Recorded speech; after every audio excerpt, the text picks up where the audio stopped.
산업안전보건법으로도 적용이 이제 가능한 그런 상황입니다. 자, 그다음에 D산업 아까 나왔었던 그 이니셜이 나왔었던 건데요. 독성물질 급성 중독에 의해서 아까 16명이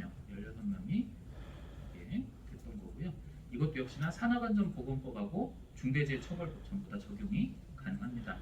그리고 6호 사건 같은 경우가 추락사고로 이제 협력업체 근로자 한 명이 사망한 거고요. 이것도 역시나 산업안전보건법, 중대재해처벌법 전부 다 적용이 가능합니다. 자, 중대산업재해가 이제 문제되는 경우 여러 개가 있을 수 있죠. 여러 개가 있을 수 있는데 일단 과중한 업무나 급격한 업무 환경 변화로 인해 가지고 뇌 심혈관계 질환이 발생해서 이제 사망한다는 경우 대표적인 게 그런 게 있겠죠.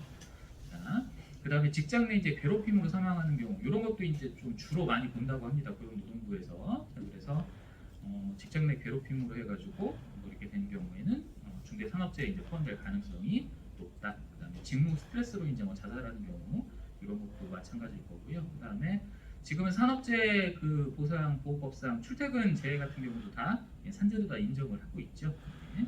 그래서 요거 같은 경우도 중대산업재해에 포함될 가능성도 좀 보인다. 그렇습니다.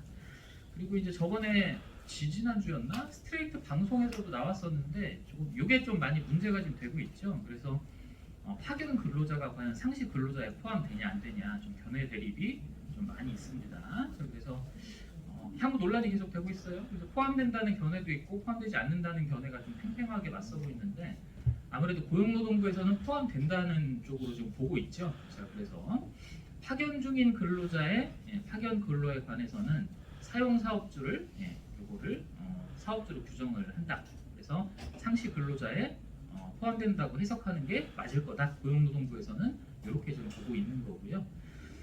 자, 그런 견해고 이제 포함되지 않는다는 견해는 규정이 이제 명확하지 않다는 거죠. 근로기준법 시행령은 상시 근로자 수를 산정함에 있어서 파견 근로자는 제외하고 있고 이렇기 때문에 포함되지 않는다. 그래서 지금 두 측이 좀 팽팽하게 맞서고 있어서 앞으로도 논란은 좀 계속될 거로 되고 있는데 어찌됐든 간에 원청에 계속 책임을 묻는 그런 흐름이니까요. 또 모르겠네요. 또 정권이 또 바뀌었으니까 조금 유연하게 또 대처할지는 모르겠습니다만 지금 양측의 견해가 팽팽하게 맞서고 있다. 이렇게 보시면 되겠습니다. 자, 그리고 산재 통계 좀 볼까요? 우린 다 알고 있죠. 산재 발생 건수가 2019년에 11만 건으로 늘어났습니다. 11만 건. 보통 우리는 평균적으로 9만 건 정도로 생각했었잖아요. 2018년에 보니까 10만 2천 건, 2019년에 10만 9천 건, 거의 11만 건 이렇게 된 거죠. 아마 2020년도 당연히 11만 건이 훨씬 넘었을 거예요. 넘었을 겁니다. 그리고 사망자 수는 역시나 루틴하게 2,000명 내외 이렇게 나오고 있는 거죠. 2018년에 보니까 2,150명 정도 그렇게 됐고 2019년에는 2,020명 이렇게 돼 있습니다. 전부 다 근데 재해로 돌아가시는 줄 알았는데 보니까 질병하고 재해하고 반반 정도 되네요. 보니까 대략 2018년에는 재해로 이제 돌아가시는 분들이 거의 한 1,000명 정도, 그다음에 질병으로 돌아가시는 분들이 1,100명 정도 이렇게 됩니다. 대표님들한테는 굳이 질병 하시는 걸로 말씀을 좀 드리면 될 것 같아요. 그리고 산재 발생 건수는 11만 건까지 이렇게 올라왔구나. 말 그대로 출퇴근 이것도 다 인정해주고 그러다 보니까 산재 발생 건수는 점점 늘어나서 평균적으로 한 11만 건 정도 되겠구나. 그러면 하루 평균 한 270건 내외, 280건 내외 이 정도씩 산재가 매일 발생을 하고 있는 걸로 말씀을 좀 드리면 될 것 같습니다. 공상 처리하는 거 다 따지고 하게 되면 정말 어마어마한 이런 재해가 발생을 하고 있다. 이렇게 좀 보시면 될 것 같습니다. 근무하는 와중에.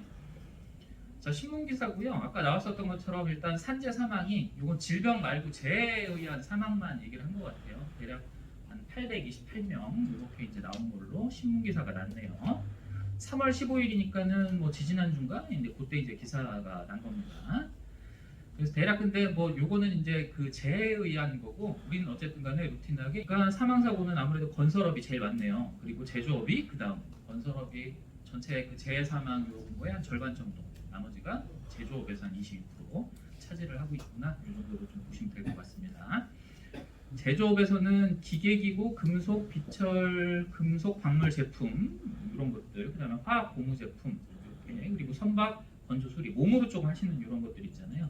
이런 거 순으로 나오고 있더라 이렇게 보시면 될 것 같습니다. 사업장 규모로 보니까 재해 사망 기준으로 해가지고 50인 이하 사업장에서 대략 한 사망 사고 기준입니다. 42% 정도, 절반 정도는 그러네. 그리고 나머지 5인 미만에서 한 40% 정도.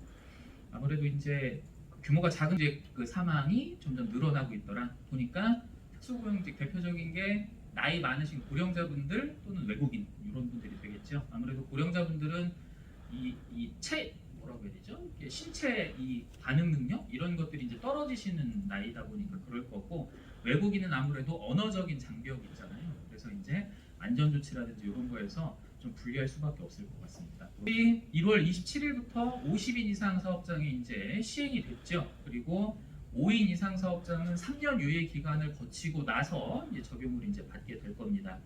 처벌 내용은 다들 아실 겁니다. 일단 사망 사고가 벌어지게 되면 징역 또는 10억 이하의 벌금, 이렇게 사업주 경영자가 책임을 져야 되고요. 해당 기업에도 50억 이하의 벌금을 물립니다. 그리고 손해액의 최대 5배 이내 범위 내에서 징벌적 손해배상 요구는 이제 가고 있다. 그런데 일단은 면밀히 따져보겠죠. 무조건 뭐 저기 발생했다고 무조건 조치라는 건 아닌데, 상당한 주의와 감독을 게을리하지 않은 경우에는 감경 요소로 좀 적용을 받을 수가 있을 거다. 그래서 대표적인 그 감경 요인으로 지금 판단이 되는 게 합의 이런 거겠죠. 합의라고 한다고 하면 금전적 합의를 얘기를 할 겁니다.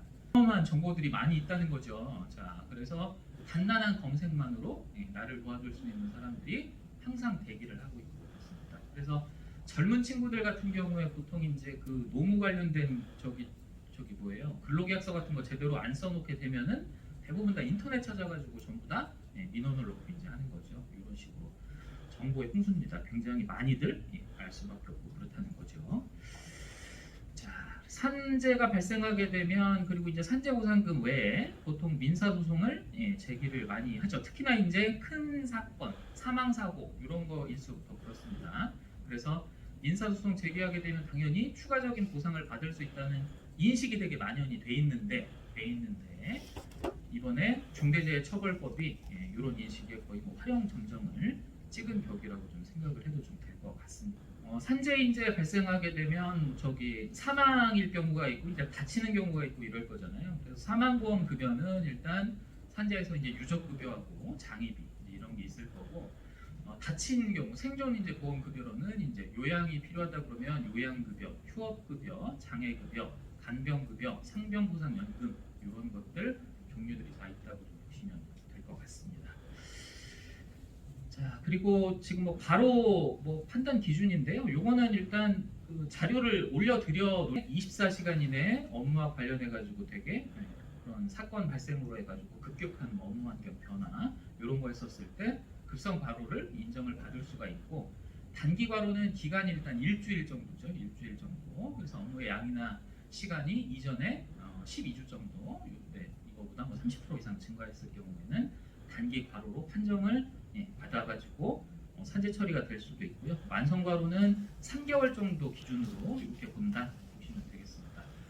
그리고 만성적 장시간 근로라는 것도 있죠. 그래서 발병 전 12주 동안 업무 시간이 일주 평균 60시간, 요거를 뭐 초과하는 경우는 만성적 장시간 근로로 해가지고 또 산재 인정을 받을 수가 있고, 이런 기준 같은 거는 제가 올려드릴 테니까 조금 더 산재로 인정을 해주고, 말 그대로 산재 인정 범위가 어마어마하게 되게 넓어지고 있구나, 그렇게 좀 보시면 될 것 같습니다.